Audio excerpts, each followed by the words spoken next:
Hello दोस्तों। Stock market की आवाज़ में आपका स्वागत है। आज हम लोग बात करने वाले हैं आरवीएनएल के ऊपर। आरवीएनएल एक ऐसा स्टॉक है जो कि मल्टी बैगर बन के सामने आया है पिछले कुछ महीनों के अंदर।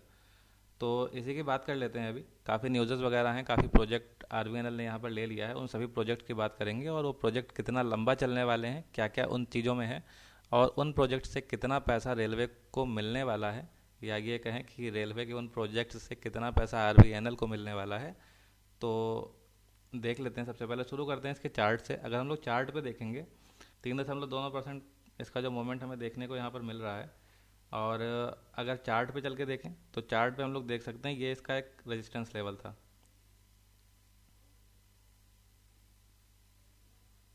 इसी रेजिस्टेंस के पास जब यहाँ नीचे से ऊपर की तरफ जा रहा था तो इस रेजिस्टेंस के बाद काफ़ी समय तक मार्केट ने हॉल्ट किया, काफ़ी समय तक कंसोलिडेट होता रहा इसी लेवल में, और उसके बाद इसको एक हाई वॉल्यूम के साथ ब्रेकआउट कर दिया।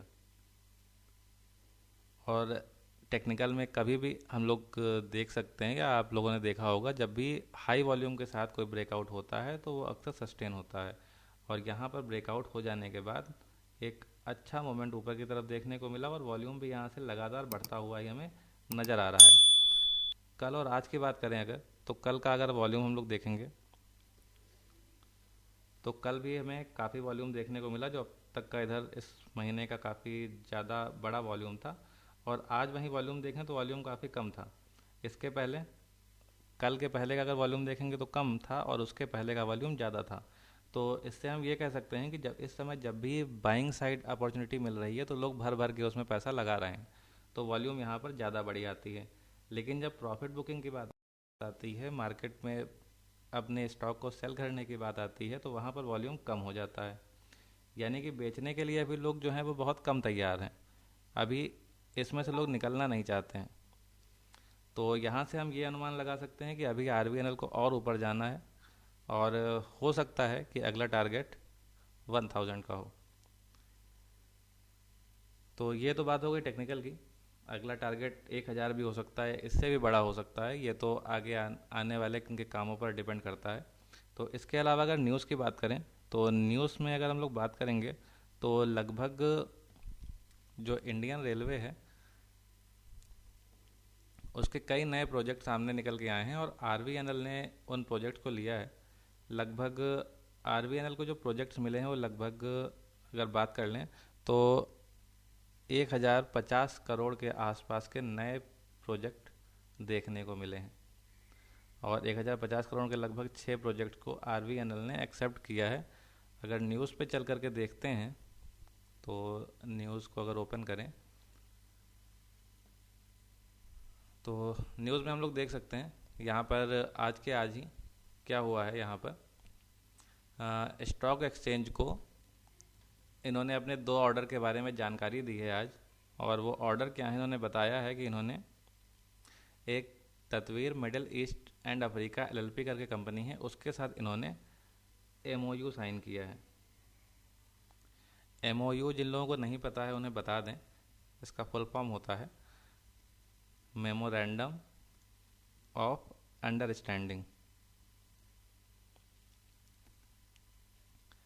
तो ये इन्होंने साइन किया है, 2 प्रोजेक्ट्स पे साइन किया है। और अगर यहाँ प्रोजेक्ट्स की बात करें तो प्रोजेक्ट जो है हमारे, वो लगभग 187 करोड़ के आसपास के प्रोजेक्ट यहाँ पर हमें देखने को मिल रहे हैं। और ये काम जो है इन्हें 30 महीने के अंदर एग्जीक्यूट करके देना है। तो ये तो इनका एक प्रोजेक्ट हो गया। इसके अलावा जो साउथर्न ईस्टर्न रेलवे का दूसरा प्रोजेक्ट था, जो कि लगभग 202 करोड़ के आसपास का था, अगर देखेंगे तो ये हमें यहाँ देखने को मिल सकता है। ये रहा 202.87 करोड़ का एक प्रोजेक्ट है, जो कि साउथ ईस्टर्न रेलवे का है। और इसको इन्होंने जो है 3000 मीटर है, और 18 महीने में, 18 मंथ्स के अंदर इसे कंप्लीट करके इन्हें देना है। तो इसी तरह के और भी प्रोजेक्ट हैं। ये 2 प्रोजेक्ट हैं जो कि अभी दिखाए, 202 करोड़, 187 करोड़। इस तरह से लगभग 1050 करोड़ के आसपास के नए प्रोजेक्ट्स आरबीएनएल के पास इस समय मौजूद हैं।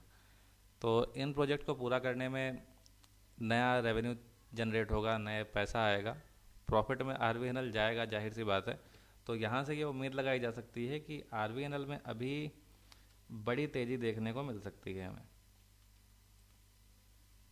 तो अभी आरबीएनएल पे नज़र बनाए रखेंगे। और देखेंगे आरवीएनएल अभी और कितना ऊपर जा सकता है।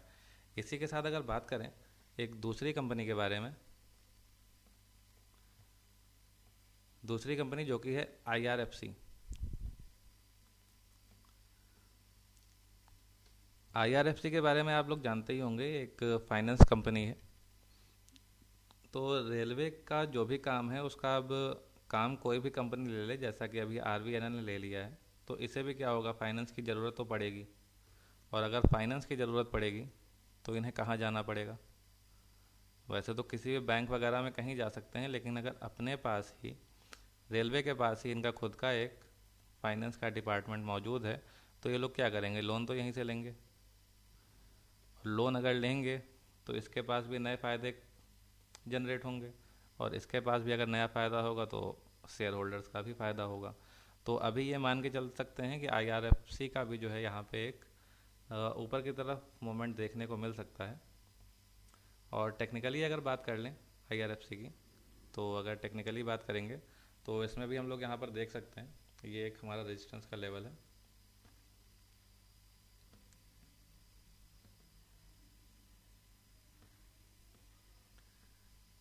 ये रेजिस्टेंस का लेवल देखने को मिल रहा है।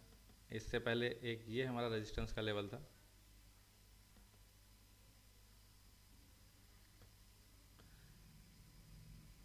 मार्केट ने अपने इस रेजिस्टेंस के लेवल को यहाँ से ब्रेक किया और काफ़ी ऊपर देखने को मिलता रहा हमें यहाँ पर, जो कि इसने लगभग हाई लगा दिया था 200 रुपये, एग्जैक्ट 200 रुपये का यहाँ पर हाई इसने लगाया था जब पिछली बार इसने अपना रेजिस्टेंस ब्रेक किया था। यहाँ से मार्केट नीचे की तरफ गिरा, यहाँ पर एक नया रेजिस्टेंस बनाया। रेजिस्टेंस बनाने के बाद जो पहले रेजिस्टेंस था उसी को इसने सपोर्ट बनाते हुए जब नीचे की तरफ आया तो इसने क्या किया, यहीं पर अपना सपोर्ट बनाया और इसी को सपोर्ट लेते हुए मार्केट फिर से ऊपर की तरफ गया।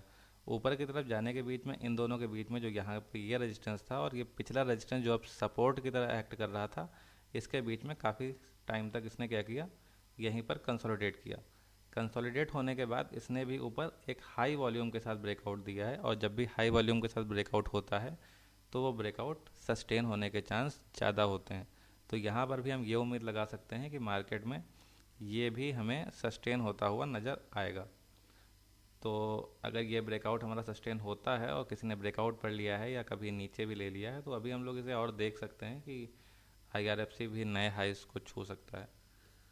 तो अभी के लिए इतना ही इसमें, और अगर कोई स्टॉक होगा या कोई ऐसी जानकारी होगी तो उसे हम अपने इसी चैनल पर शेयर कर देंगे। तब तक के लिए धन्यवाद।